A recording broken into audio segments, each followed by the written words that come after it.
Hello, हाय, राधे राधे, जय Shri Krishna all of student. Good morning.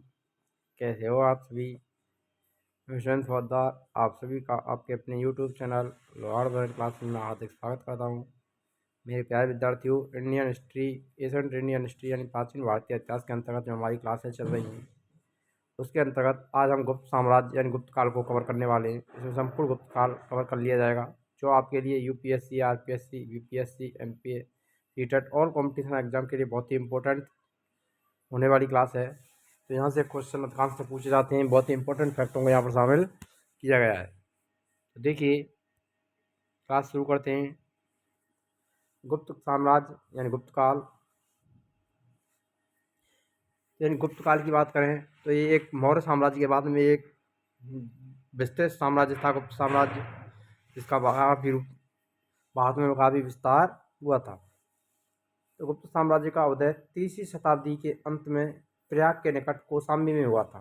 कहाँ पर हुआ था? प्रयाग के निकट कौशाम्बी नामक स्थान पर इसका उदय हुआ था। गुप्त साम्राज्य ये देख रखा है, गुप्त साम्राज्य का जो क्षेत्र है वो यहाँ पर विस्तृत रूप से फैला हुआ था। इस प्रकार गुप्त वंश का संस्थापक की बात करें तो गुप्त वंश के संस्थापक श्री गुप्त को माना जाता है, जिन्होंने 240 से 280 ईस्वी पूर्व शासन किया था। ईस्वी में शासन किया था। गुप्त वंश की स्थापना श्री गुप्त के द्वारा की गई थी, ध्यान रखना। गुप्त वंश का संस्थापक इसको माना जाता है श्री गुप्त, जिसने 240 से 280 ईसा पूर्व शासन किया था। श्री गुप्त के पास उसका जो उत्तराधिकारी था, श्री गुप्त के बाद घटोत्कच 280 320 ईस्वी शासक हुआ। ये इतना महान शासक नहीं था। यहाँ से क्वेश्चन बस नहीं पूछे जाते हैं। श्री गुप्त वंश का संस्थापक कौन था? श्रीगुप्त। और श्रीगुप्त के बाद उसका उत्तराधिकारी घटोत्कच हुआ। लेकिन इसका जो सर्वाधिक विस्तार है वो समुद्रगुप्त के समय में हुआ। तो देखिए, आगे देखते हैं। गुप्त वंश का प्रथम महान सम्राट चंद्रगुप्त प्रथम माना जाता है। ध्यान रखना है, तीसरा सम्राट। ये कितने थे? तीसरे शासक थे गुप्त वंश के चंद्रगुप्त प्रथम, जिन्होंने 320 ईस्वी में गद्दी पर बैठे थे। 319 से 322 ईस्वी के लगभग इसका सुशासन काल बताया जाता है। गद्दी 319 में, 20 में, कुछ ऐसा ही बताया जाता है। कई कई किताबों को मिलता है। तो इसने लिच्छवी राजकुमारी कुमार देवी, इम्पोर्टेंट फैक्ट है, मोस्ट इम्पोर्टेंट है, ये याद में रखना कि इनकी जो पत्नी थी उसका नाम क्या था? लिच्छवी राजकुमारी कुमार देवी से विवाह किया था। इसने महाराजा धिराज की उपाधि भी धारण की थी। चंद्रगुप्त विक्रमादित्य की उपाधि क्या थी? महाराजा धिराज। देखिए, इनके चंद्रगुप्त प्रथम है। इनके सोने के सिक्के पर चंद्रगुप्त प्रथम और उनकी पत्नी कुमार देवी की छवि देखने को मिलती है। इनके द्वारा जो सिक्के चलाए गए थे उन पर चंद्रगुप्त प्रथम और कुमार देवी के चित्र अंकित थे। गुप्त संवत 319 से 320 ईस्वी शुरुआत चंद्रगुप्त प्रथम ने की थी। ध्यान रखना, जब ये गद्दी पर बैठे, जब शासन करना प्रारंभ किया था, तब से गुप्त वंश की शुरुआत मानी जाती है। और गुप्त वंश का जो संवत है, गुप्त संवत 319 से 320 ईस्वी पूर्व चलाया था। किसने चलाया था? चंद्रगुप्त मौर्य ने। जब चंद्रगुप्त प्रथम ने चलाया था, मौर्य ने, चंद्रगुप्त प्रथम ने, जब इन्होंने शासन संभाला था, यानी ये गद्दी पर बैठे थे, उस समय गुप्त संवत की शुरुआत की गई थी। आगे देखिए, चंद्रगुप्त प्रथम का उत्तराधिकारी समुद्रगुप्त हुआ। चंद्रगुप्त के बाद में महानतम जो शासक था वो कौन था? समुद्रगुप्त था, जो 335 ईस्वी में गद्दी पर बैठा था। आर्यावर्त के 9 शासकों और दक्षिणावर्त के 12 शासकों को पराजित किया था। ये भी इंपॉर्टेंट फैक्ट है, ध्यान रखना। आर्यावर्त यानी उत्तर भारत के इसने 9 शासकों को हराया और दक्षिण भारत के 12 शासकों को इसने पराजित किया था। इन्हीं विजयों के कारण इसे भारत का नेपोलियन की संज्ञा दी जाती है। तो भारत का नेपोलियन किसको कहा जाता है? समुद्रगुप्त को कहा जाता है। गुप्त वंश 335 से 455 ईसा पूर्व तक का ये साम्राज्य, इसमें सोने के सिक्के वगैरह जो दिए गए हैं, सब कुछ बताया गया है। यहाँ पर समुद्रगुप्त को बैठाया दिखाया गया है, जो बीड़ा बजा रहे हैं। उनके सिक्कों पर भी बीड़ा वादन करते हुए उनके चित्र अंकित किए गए हैं। इससे पता चलता है कि समुद्रगुप्त की रुचि संगीत में भी थी। समुद्रगुप्त का दरबारी कवि हरिसेन मोस्ट इम्पोर्टेंट है, ये भी ध्यान रखना कि समुद्रगुप्त के दरबारी कवि कौन थे? तो हरिसेन थे। Most most most very important, जिसने इलाहाबाद प्रस्थि की लेखक की रचना की थी। तो इलाहाबाद प्रस्थि लेखक के रचयिता कौन थे? तो कौन थे? हरिसेन। ये भी आपको ध्यान में रखना है, बहुत ही इंपॉर्टेंट है। इलाहाबाद प्रस्थि का लेखक रचना करने वाला कौन था? हरिसेन था, जो कि समुद्रगुप्त का दरबारी कवि था। आगे देखिए, समुद्रगुप्त की बात करें तो समुद्रगुप्त विष्णु भगवान के उपासक थे, यानी विष्णु के उपासक माने जाते हैं। किसके उपासक थे? विष्णु की उपासना करते थे। समुद्रगुप्त संगीत प्रेमी थे। ऐसा अनुमान उसके सिक्कों पर उसके बीड़ा वादन करते हुए दिखाए जाने से लगाया जा सकता है, क्योंकि समुद्रगुप्त द्वारा चलाए गए सिक्कों पर उसको बीड़ा वादन करते हुए दिखाया गया है, जिससे उसके संगीत के प्रति रुचि का अनुमान लगाया जा सकता है। समुद्रगुप्त ने विक्रमांक की उपाधि धारण की, ध्यान में रखना, इम्पोर्टेंट है ये भी। समुद्रगुप्त ने विक्रमांक की उपाधि धारण की थी। इसे कविराज भी कहा जाता है, तो ये भी इम्पोर्टेंट फैक्ट है कि समुद्रगुप्त को कविराज की उपाधि भी दी गई थी और ये कवियों का आदर करता था, उनको अपने दरबार में स्थान देता था। आगे देखिए, समुद्रगुप्त का उत्तराधिकारी चंद्रगुप्त हुआ, जो कि द्वितीय है, यानी जिसको कहा जाता है चंद्रगुप्त द्वितीय। विक्रमादित्य के नाम से भी इसको जाना जाता है।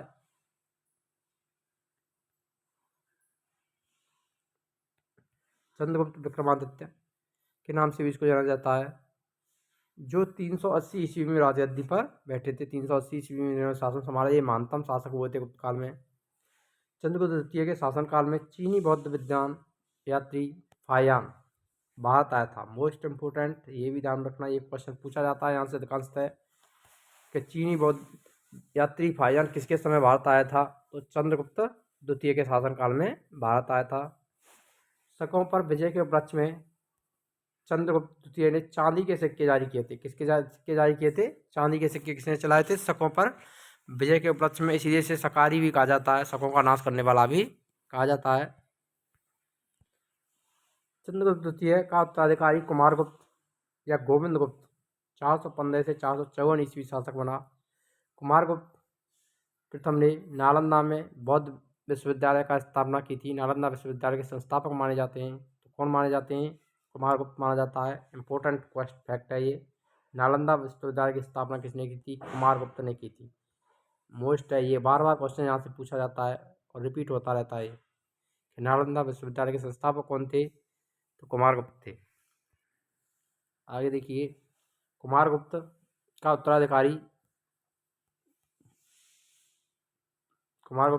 का उत्तराधिकारी स्कंदगुप्त 455 से 467 ईस्वी शासक हुआ। स्कंदगुप्त ने गिरनार पर्वत पर स्थित सुदर्शन झील का पुनरुद्धार करवाया था। ये भी मोस्ट इंपोर्टेंट है, ये भी आपको ध्यान में रखना है कि सुदर्शन झील का निर्माण जो किया गया था चंद्रगुप्त मौर्य के समय पुष्यगुप्त के द्वारा, तो उसने स्कंदगुप्त ने सुदर्शन झील का पुनरुद्धार करवाया था। दोबारा से इसका निर्माण करवाया, जीर्णोद्धार करवाया गया था स्कंदगुप्त के द्वारा, जो कि कहाँ पर स्थित है? गिरनार पर्वत पर स्थित है। ये भी मोस्ट इंपोर्टेंट फैक्ट है, यहाँ से भी क्वेश्चन पूछा जाता है कि सुदर्शन झील का पुनर्निर्माण किसके द्वारा करवाया गया था या पुनरुद्धार स्कंदगुप्त के द्वारा करवाया गया था। आगे देखिए, स्कंदगुप्त ने पर्णदत्त को सौराष्ट्र का गवर्नर नियुक्त किया था। सौराष्ट्र का गवर्नर किसने बनाया था? पर्णदत्त को स्कंदगुप्त ने बनाया था। स्कंदगुप्त के शासनकाल में ही हुड़ों का आक्रमण शुरू हो गया था। यानी गुप्त काल में हुड़ों के आक्रमण किसके समय प्रारंभ हुए थे? स्कंदगुप्त के समय प्रारंभ हुए थे। गुप्त वंश का अंतिम शासक विष्णुगुप्त को माना जाता है। मोस्ट इंपोर्टेंट है, ये भी पूछा जाता है कि गुप्त वंश का अंतिम शासक कौन था? तो विष्णुगुप्त था। अब देखिए, गुप्तकालीन समाज एवं प्रशासनिक व्यवस्था किस प्रकार की थी? तो गुप्त साम्राज्य की सबसे बड़ी जो प्रादेशिक इकाई थी वो कौन सी थी? तो देश। कौन सी मानी जाती थी? देश मानी जाती थी। ध्यान में रखना, गुप्त साम्राज्य की सबसे बड़ी प्रादेशिक इकाई कौन सी थी? देश। ये यहाँ से क्वेश्चन पूछे जाते हैं और इनका क्रम भी पूछा जाता है। जिसके शासक को गोपना कहा जाता था, देश का शासक क्या कहा जाता? गोनपा कहा जाता था, या जिसे गोपा भी कहा जाता। एक दूसरी प्रादेशिक इकाई भुक्ति, दूसरी इकाई प्रादेशिक इकाई क्या थी? भुक्ति थी, जिसके शासक को उपरेक कहा जाता था। यहाँ सबसे बड़ी इकाई देश, उसके बाद में भुक्ति, भुक्ति का शासक उपरेक और देश का शासक गोपना या गोपा कहा जाता था। मोस्ट इंपोर्टेंट क्वेश्चन है, यहाँ से क्वेश्चन पूछे जाते हैं, इसीलिए मोस्ट कर लेना इसको, ये बहुत ही इंपॉर्टेंट फैक्ट है। आगे देखिए, भुक्ति के नीचे देश, भुक्ति के नीचे विषय नामक एक प्रशासनिक व्यवस्था इकाई थी, जिसके प्रमुख को विषयपति कहा जाता था। ये भी मोस्ट है, ये क्रम पूछा जाता है, इसीलिए इनको ध्यान रखना। देश, भुक्ति, भुक्ति से नीचे विषय, और विषय का जो प्रमुख होता था उसे विषयपति कहा जाता था। पुलिस विभाग का मुख्य जो अधिकारी होता था उसको दंड पार्षविक कहा जाता था। मोस्ट इंपोर्टेंट फैक्ट हैं ये, सभी इंपोर्टेंट होने वाले हैं आपके लिए परीक्षा की दृष्टि से। तो देखिए, पुलिस विभाग के साधारण कर्मचारी को चाट या भाट कहा जाता था। पुलिस विभाग का जो साधारण कर्मचारी था उसको किस नाम से जाना जाता था गुप्त काल में? चाट एवं भाट के नाम से जाना जाता था। प्रशासन की सबसे छोटी इकाई की बात करें तो ग्राम, यही कहीं भी देख लीजिए, प्रशासन की सबसे छोटी इकाई किसको माना गया था गुप्त काल में? ग्राम को माना गया था। ग्राम का प्रशासन ग्राम सभा द्वारा संचालित होता था। किसके द्वारा देखा जाता था? ग्राम सभा। नहीं, गांव में भी क्या होती थी? ग्राम सभा होती थी। ग्राम सभा का मुखिया ग्रामिक कहलाता था। अन्य सदस्य 77 कहलाते थे। अन्य सदस्यों को क्या कहा जाता था? 77। ग्राम समूह की छोटी इकाई को पेट कहा जाता था। ग्राम समूह की सबसे जो छोटी इकाई थी उसको किस नाम से जाना जाता था? पेट जाना जाता था। गुप्त शासक कुमारगुप्त के दामोदरपुर ताम्रपत्र में भूमि बिक्री संबंधी अधिकारियों के क्रियाकलापों का उल्लेख मिलता है।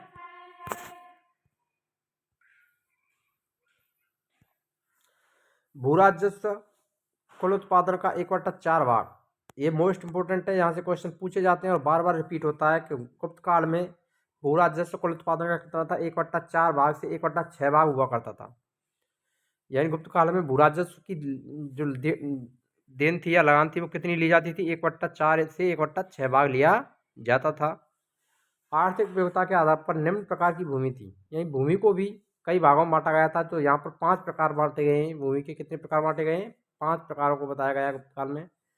सबसे पहले क्षेत्र आता है, जो कृषि करने योग्य भूमि होती थी। और वास्तु, दूसरा वास्तु, बास करने योग्य भूमि। एक क्षेत्र कृषि करने योग्य भूमि को कहा जाता था। वास्तु, बास करने वाली भूमि को। चारागाह भूमि, पशुओं के चारा योग्य भूमि को। सिल, ये भी ध्यान में रखना है, मोस्ट इंपोर्टेंट है, यहाँ से क्वेश्चन पूछे जाते हैं। सिल, ऐसी भूमि जो जोतने योग्य नहीं होती थी उसको गुप्त काल में क्या कहा जाता था? सिल कहा जाता था। अपहृत, ऐसी भूमि जो जंगली होती थी उसको अपराध कहा जाता था। यहाँ से क्वेश्चन पूछे जाते हैं। तो भूमि को 5 भागों में बांटा गया था गुप्त काल में। कितने भागों में बांटा गया था? 5 भागों में। गुप्त काल में सिंचाई के लिए रैट या घंटी यंत्र का प्रयोग होता था। श्रेणी के प्रधान को ज्येष्ठक कहा जाता था। श्रेणी का प्रधान होता था उसको किस नाम से जाना जाता था? ज्येष्ठक कहा जाता था। श्रेणी एक व्यापारियों का समूह होता था। आगे देखिए, गुप्त काल में उजाला सर्वाधिक महत्वपूर्ण व्यापारिक केंद्र था। तो गुप्त काल का सबसे महत्वपूर्ण व्यापारिक केंद्र कौन सा माना जाता था? उजाला माना गया था। मोस्ट है ये, ध्यान में रखना। गुप्त राजाओं ने सर्वाधिक स्वर्ण मुद्राएं जारी की। इनकी स्वर्ण मुद्राओं को अभिलेखों में दीनार कहा गया है। ध्यान रखना, स्वर्ण मुद्राओं गुप्त काल में क्या कहा जाता था? दीनार कहा जाता था। और इसीलिए गुप्त काल को सर्वाधिक स्वर्ण मुद्राएं जारी करने के कारण स्वर्ण युग के नाम से भी जाना जाता था। गुप्त काल को स्वर्ण युग कहा जाता है।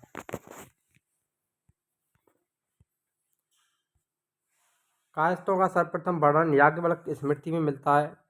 जाति के रूप में कायस्थों का सर्वप्रथम वर्णन ओशनम स्मृति में मिलता है। जाति के रूप में कायस्थों का सबसे पहला वर्णन किस मिलता है? ओशनम स्मृति में मिलता है, जो कि गुप्त काल से संबंधित है।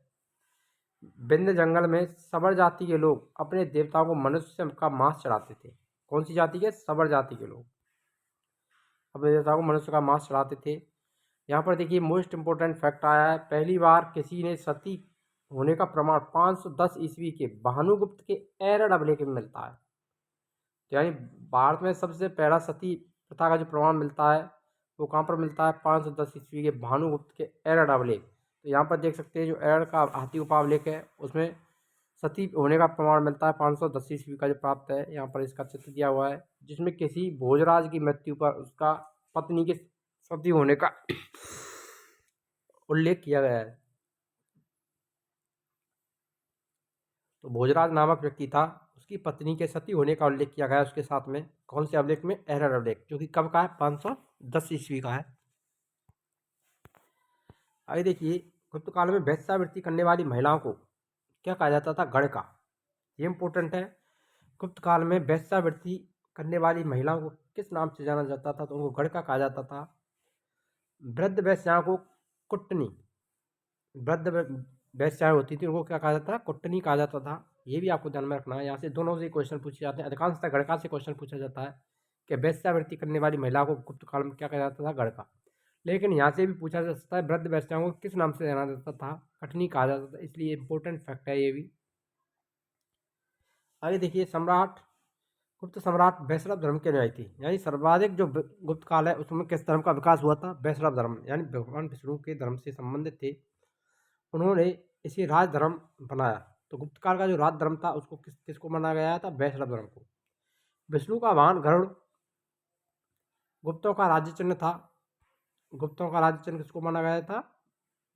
भगवान विष्णु के जो वाहन थे गरुड़ को गुप्तों का राज्य चिन्ह माना गया था। गुप्त काल में वैष्णव धर्म से संबंधित सबसे महत्वपूर्ण अवशेष देवगढ़ जिला ललितपुर का दशावतार मंदिर सबसे प्रसिद्ध है। यह बेतवा नदी के तट पर स्थित है।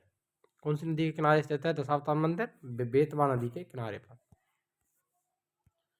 आगे देखिए, अजंता में निर्मित कुल 29 गुफाएं वर्तमान में केवल 6 शेष बची हैं। अजंता में प्राप्त गुफाएं कितनी थी? बौद्ध गुफाएं 29 गुफाएं थी, जिनमें 6 शेष बची हैं। जिन गुफाओं की संख्या 16 एवं 17 गुप्तकालीन है। जिनमें से 16वीं और 17वीं गुफा है वो किस काल में निर्मित हुई थी? गुप्त काल में हुई थी। इसमें गुफा संख्या 16 में उत्कीर्ण मरणासन राजकुमारी का चित्र ध्यान में रखना, मोस्ट इंपोर्टेंट है। ये क्वेश्चन पूछा जाता है कि मरणासन राजकुमारी का चित्र किस गुफा में मिलता है अजंता की? तो 16वीं गुफा में उसका उल्लेख किया गया है। गुफा संख्या 17 के चित्र को चित्रशाला कहा गया है। मोस्ट है चित्रशाला, गुफा संख्या 17। इस चित्रशाला में बुद्ध के जीवन, जन्म, महाविनिष्क्रमण, महापरिनिर्वाण की महापरिनिर्वाण की घटनाओं से संबंधित चित्रों को उकेरा गया है। अजंता की गुफाएं बौद्ध धर्म की महायान शाखा से संबंधित हैं। यह अधिकांश शाखाएं किसकी? बौद्ध धर्म से संबंधित महायान शाखा थी। हीनान और महायान तो महायान से संबंधित बनी थी। गुप्त काल में निर्मित अन्य गुफा बाघ की गुफा है, जो कि ग्वालियर के समीप बाघ नामक स्थान पर विंध्य पर्वत को काटकर बनाई गई थी। चंद्रगुप्त द्वितीय के शासनकाल में संस्कृत भाषा का सबसे प्रसिद्ध कवि कालिदास को माना जाता है। तो सबसे प्रसिद्ध कवि कौन थे? कालिदास थे, जो कि चंद्रगुप्त द्वितीय के दरबार से संबंधित थे। तो इसके चंद्रगुप्त द्वितीय के दरबार के नवरत्न जो शामिल होते हैं उनको हम ट्रिक के सहित आपको बताएंगे कौन कौन से शामिल थे उसमें। चंद्रगुप्त के दरबार में रहने वाला आयुर्वेदाचार्य धर्मंतरी, मोस्ट इंपोर्टेंट फैक्ट है, ध्यान रखना। धर्मंतरी, कालिदास, ये सभी किसके काल से संबंधित है? चंद्रगुप्त द्वितीय के काल से संबंधित है। गुप्त काल में विष्णु शर्मा द्वारा लिखित पंचतंत्र को संसार का सर्वाधिक प्रचलित ग्रंथ माना जाता है। तो पंचतंत्र के रचयिता कौन थे? विष्णु शर्मा, जो कि किस काल से संबंधित है? गुप्त काल से। बाइबल के बाद इसका दूसरा स्थान है। इसे 5 भागों में बांटा गया: मित्रदेह, मित्रलाभ, संधि विग्रह, लब्ध प्रसारण, अपरिच्छा कारित्व। ध्यान में रखना कितने भागों में बांटा गया है? 5 भागों में बांटा गया है। मोस्ट इंपोर्टेंट फैक्ट है ये भी। कुछ तबीयत हमारी खराब चल रही है सर्दी की वजह से। आर्यभट्ट ने आर्यभट्टियम और सूर्य सिद्धांत का नामक ग्रंथों की रचना की थी।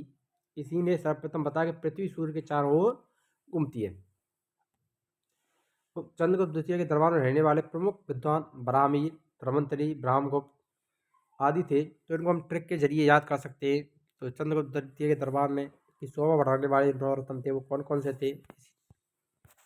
तो देखिए, चंद्रगुप्त के दरबार के नवरत्न ट्रिक है, अमर काली भेष में वह धन कब लाएगा?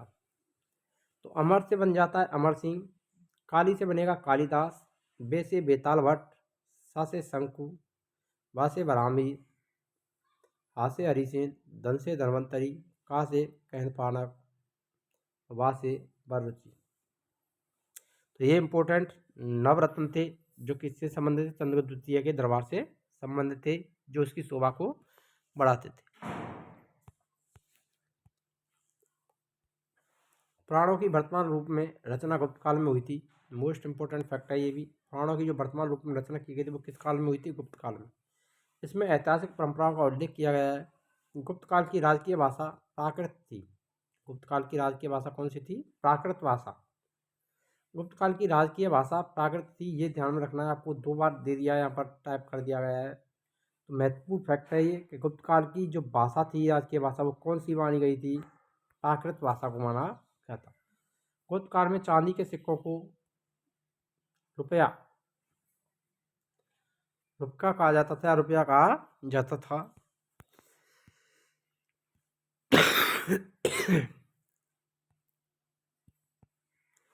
याज्ञवल्क्य, नारद, कात्यायन, बृहस्पति स्मृतियों की रचना गुप्त काल में ही की गई थी।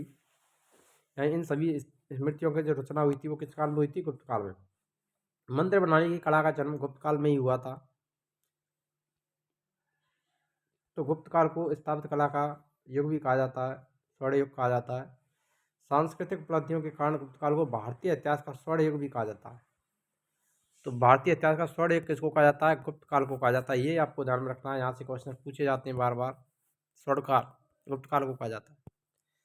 अब देखिए गुप्तकालीन प्रसिद्ध जो मंदिर हैं वो कौन से? विष्णु मंदिर, जो कि तिगवा जबलपुर मध्य प्रदेश से प्राप्त हुआ है। शिव मंदिर बुमरा नागौद मध्य प्रदेश में प्राप्त हुआ है। ये गुप्तकालीन मंदिर हैं। पार्वती का नचना कुठार मंदिर मध्य प्रदेश से प्राप्त हुआ है। दशावतार मंदिर देवगढ़ का दशावतार मंदिर, जो कि ललितपुर उत्तर प्रदेश में स्थित है। शिव मंदिर खो नागौद मध्य प्रदेश।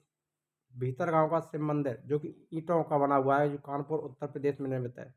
यहाँ पर देख सकते गुप्तकालीन ईंटों का प्राचीन सबसे मंदिर भीतर गांव कानपुर, जो कि ईंटों से निर्मित किया गया है। ये गुप्त काल से संबंधित मंदिर है। अगर वीडियो को अगर लाइक नहीं किया तो वीडियो को लाइक कर दें। यदि हमारे चैनल पर नए हैं तो चैनल को सब्सक्राइब अवश्य करें। मिलते हैं नेक्स्ट वीडियो में, तब तक के लिए जय हिंद, राधे राधे, जय श्री कृष्ण।